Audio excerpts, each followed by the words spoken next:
পশ্চিমবাংলার আলু চাষ প্রবণ জেলাগুলির মধ্যে অন্যতম হলো বাঁকুড়া।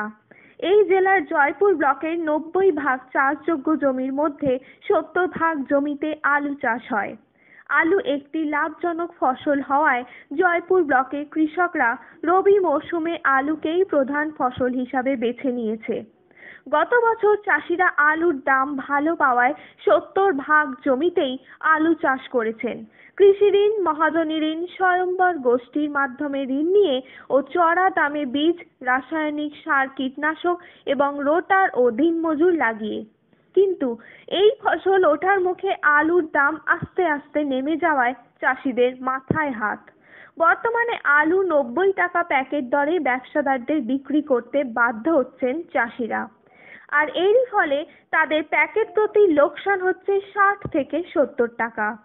এর মধ্যে পশ্চিমবঙ্গের মাননীয় মুখ্যমন্ত্রীর বক্তব্য, আর সবাইকে বলবেন আলু বেশি করে খেতে।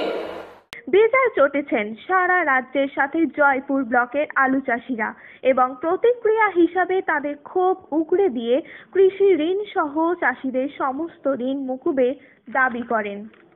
তারা বলেন, মানুষ আলু চাষ করে তো শুধুমাত্র খাওয়ার জন্য নয়, বিক্রি করে সামান্য অর্থ উপার্জন করে সংসার চালানোর জন্য। তা আলু যদি আমরা নিজেরাই খাবো তো কোথার থেকে সংসারটা কীভাবে চলবে? এটা সমর্থন করছি, সকলে আলু খাক, কিন্তু আমাদের চাষিদের খরচ উঠছে না। যেটা কৃষির ঋণ নিয়েছি, সেই ঋণটা কোথার থেকে শোধ করবে? মুখ্যমন্ত্রী যদি ঋণটা মুকুব করে দেন তাহলে আলু আমরা নিজেরাই রাখবো, খাবো। উত্তর